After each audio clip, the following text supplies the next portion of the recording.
আসসালামু আলাইকুম everyone. Mafia স্বামীর অত্যাচার গল্পের 31 নম্বর পার্ট। আর হ্যাঁ, ভিডিওটি দেখার আগে চ্যানেলটা সাবস্ক্রাইব করে দাও। তো বেশি কথা না বলে চলো গল্প শুরু করা যাক। ডাক্তারের কেবিনে নিস্তব্ধতা নেমে আছে। চেয়ারে বসে আছে এলোরা মিরেন।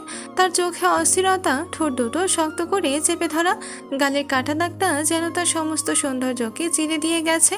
ডাক্তার রিপোর্টগুলো দেখে ধীরে মাথা তুললেন। তার কণ্ঠ শান্ত কিন্তু কথাগুলো নির্মম। এলোরা মিরেন, আপনি যে কোনো দেশেই যান না কেন, আপনার গালির এই কাটা দাগ কখনোই যাবে না। একটু থেমে ডাক্তার আরও বললেন, কারণ ব্লেডে এক ধরনের কনসেন্ট্রেট ইন্ডাস্ট্রিয়াল অ্যাসিড ছিল। এই অ্যাসিড ত্বকে লাগার সঙ্গে সঙ্গেই গভীর টিস্যু পুড়িয়ে দিয়েছে। বারবার সার্জারি করলেও এই দাগ পুরোপুরি মুছে ফেলা সম্ভব না। কথাগুলো যেন ছুরি হয়ে বিঁধল এলোরার মনে। হঠাৎ করে সে চেঁচিয়ে উঠল, এটা সম্ভব না, আপনি মিথ্যে বলছেন ডাক্তার। আমি দক্ষিণ কোরিয়ায় যাব। তার কণ্ঠে রাগের সাথে ছিল ভাঙা অহংকারের শব্দ। ডাক্তার শান্ত গলায় উত্তর দিলেন, আপনি অবশ্যই যেতে পারেন, কিন্তু এতে কোনো লাভ হবে না। এটা আমি নিশ্চিত করে বলতে পারি, দাগ কমলেও পুরোপুরি যাবে না। কথাটা যেন শেষ আঘাত হয়ে এলো। এলোরা আর এক মুহূর্ত সেখানে থাকলো না, দ্রুত কেবিন থেকে বেরিয়ে গেল। হাসপাতালের করিডোর দিয়ে হাঁটতে হাঁটতে তার চোখ জলে জমে উঠল। আর কিন্তু সে কাঁদল না। তার ভেতরে কান্নার জায়গায় দখল করে নিয়েছে রাগ। বাইরে বেরিয়ে নিজের গাড়িতে গিয়ে বসলো। কিছুক্ষণ নিঃশব্দে বসে রইল। তারপর ধীরে ধীরে গাড়ির সামনে থাকা মিররে দিকে তাকালো ডাক্তার ডেকে। তার গালে স্পষ্ট করে হাত দিয়ে, যেন তার অহংকারে খোদাই করা এক চিহ্ন। সে কাপা হাতে নিজের গালের ক্ষতটা ছুঁয়ে দেখল। তার চোখে এবার জল নয়, জ্বলছে প্রতিশোধ। ধীরে, খুব নিচু কিন্তু বিষাক্ত কণ্ঠে বলে, আজফার, আমি আমি তোমাকে শুধু নিজের জন্যই চেয়েছিলাম। এত বছর ধরে তোমাকে ভালোবেসেছি, আর তুমি আমার সেই ভালোবাসার প্রতিদান দিলে কিভাবে? এই দাগ দিয়ে। তার ঠোঁটে ধীরে ধীরে শক্ত হয়ে উঠল। চোখ দুটো অন্ধকারে ভরে গেল।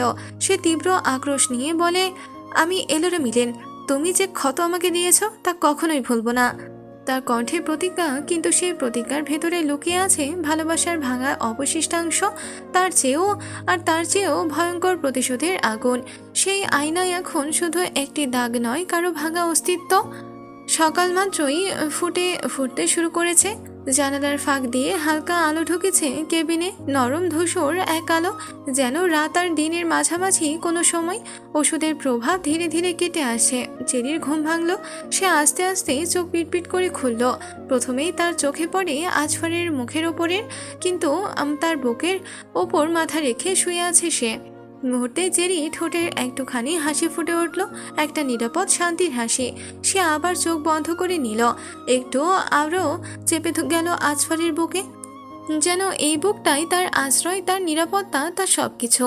এভাবে কিছুক্ষণ কেটে গেল, কিন্তু হঠাৎ করে রাতের ঘটনাগুলো একে একে তার চোখের সামনে ভেসে উঠতে শুরু করলো।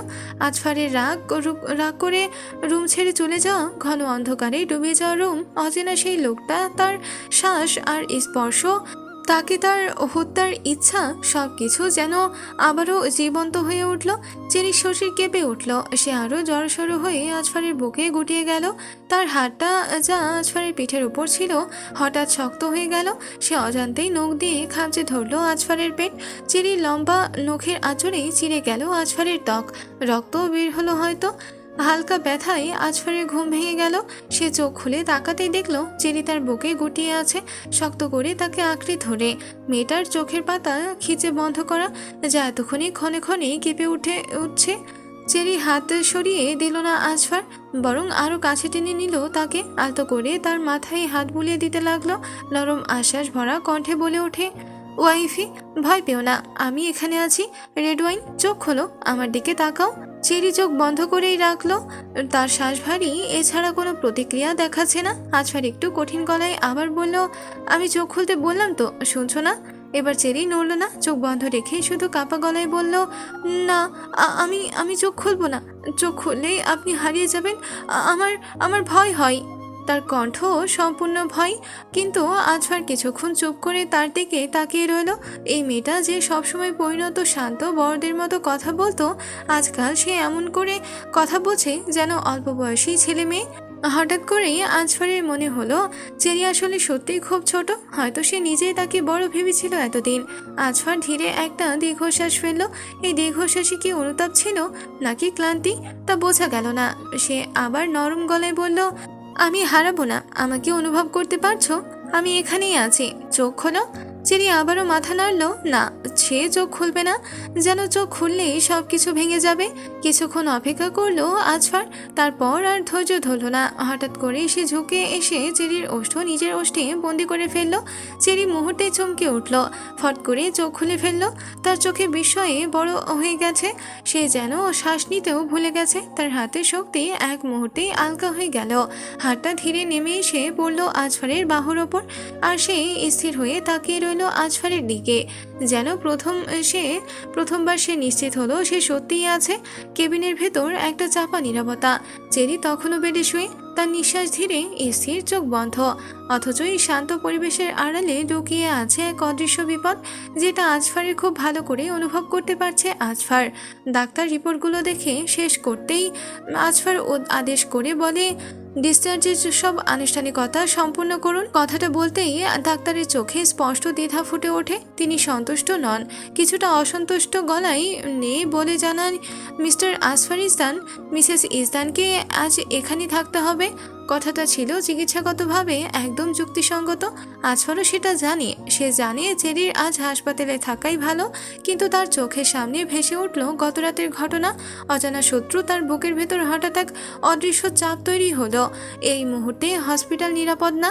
এক মুহূর্তের জন্য যদি তার নজর সরে যায়, চেরির ওপর আবার আক্রমণ হতে পারে। এই বিষয়ে সে 99% নিশ্চিত, আর এই 1% সম্ভাবনাও সে নিতে রাজি না। চেরির ক্ষেত্রে সে কোনো ঝুঁকি নেবে না, একদম না। আজফার ধীরে মাথা তুলল, তার চোখ ঠান্ডা গম্ভীর। সে স্পষ্ট দৃঢ় স্বরে বলল, নো, আমি আপনার মতামত চাইনি, আমি শুধু আমার সিদ্ধান্ত জানিয়েছি। কথাগুলোতে কোনো উচ্চস্বরে রাগ নেই, কিন্তু সেই ঠান্ডা দৃঢ়তার ভেতরে এমন এক চাপা হুমকি আছে যা আরো ভয়ঙ্কর। ডাক্তার থেমে গেলেন, তার চোখে স্পষ্ট আতঙ্ক। এই মানুষটার সামনে যুক্তি দেখানোর সাহস তার আর নেই, কারণ এই হাসপাতালের প্রত্যেক ডাক্তার নার্সদের কাছে আজফার শুধু এক আতঙ্কের নাম। সে এমন একজন মানুষ যে নিজের প্রিয়জনকে বাঁচাতে হলে পৃথিবীর বিরুদ্ধে দাঁড়াতে পারে।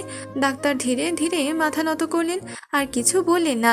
কেবিনে আবার নীরবতা নেমে এলো, আর সেই নীরবতার মাঝে দাঁড়িয়ে আজফার একটাই সিদ্ধান্ত প্রতিধ্বনিত হচ্ছে, যেখানে অন্য কারো মতামত সিদ্ধান্তের কোনো মূল্য নেই। ভিলার সামনে এসে ধীরে থেমে গেল আজফারের গাড়ি। চেরি জানলার বাইরে তাকিয়েছিল এতক্ষণ, অন্য কোনো চিন্তায় হারিয়ে। গাড়ি থামার শব্দে তার মনোযোগ ভাঙল। সে ধীরে মাথা ঘুরিয়ে তাকালো আজফারের দিকে। আজফারও তাকিয়েছিল তারই দিকে। দুজনের চোখ এক মুহূর্তের জন্য আটকে গেল। আজফার ভ্রু উঁচু করে একটু নীরবে ইশারায় জিজ্ঞেস করলো, কি হয়েছে? চেরি কিছুক্ষণ চুপ করে রইল, তার নিচে ঠোঁটটা দাঁত দিয়ে কামড়ে ধরল। মনে হচ্ছে সে নিজের ভেতরের ভয়টাকে গুছিয়ে শব্দে আনতে চাইছে।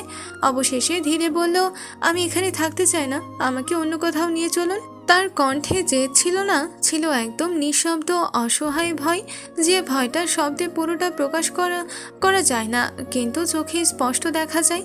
আজফার তাকিয়ে রইল তার মুখের দিকে। সে বুঝতে পারছে ঘটে যাওয়া ঘটনার আতঙ্ক চেরির ভেতরে এখনো রয়ে গেছে। এই ভিলাটি এখন তার কাছে থাকার না, কিন্তু বরং একটা আতঙ্কের জায়গা। কিন্তু আজফারের মাথায় অন্য হিসাব চলছে। সে জানে তারা এখন যদি অন্য জায়গায় যায় বা জায়গা বদলায়, তাতেও খুব একটা লাভ হবে না। যে আসার সে আসবেই, বরং এখানেই থাকলে তাকে ধরাটা সহজ হবে। এই ভিলায় এখন শুধু একটা বাড়ি না, এটা এক ধরনের ফাঁদ হবে এই অজানা দুশ্মনের জন্য। আজফার ধীরে বলল, ভয়ের কিছু নেই, আমি আছি, এসো। তার কণ্ঠে ছিল নিশ্চয়তা, কিন্তু সেই নিশ্চয়তার ভেতরে লুকিয়ে ছিল এক পরিকল্পনা। সে পালাতে শিখেনি, আর না আজ পালাবে। চেরি আর কিছু বলল না, কিছুক্ষণ শুধু আহত চোখে তাকিয়ে রইল আজফারের দিকে। তার চোখে প্রশ্ন ছিল, ভয় ছিল, আর একটুখানি ভরসাও। সে ধীরে গাড়ির দরজা খুলে নামলো। পা মাটিতে পড়তেই যেন বুকের ভেতরটা আবারও কেঁপে উঠল। ভিলার দিকে একবার তাকালো, তারপর নিঃশব্দে হাঁটতে লাগলো আজফারের হাত ধরে। এখনো ভয় আছে, তবে মনকে বোঝালো সে একা না। এই বিশ্বাসটাই তাকে সামনে এগোতে বাধ্য করছে। আজকের গল্পটি এ পর্যন্তই শেষ হয়ে গেল। পরবর্তী পার্ট পেতে অবশ্যই আমাদের Ratul always on fire YouTube চ্যানেলটি সাবস্ক্রাইব করে রাখবেন। ধন্যবাদ।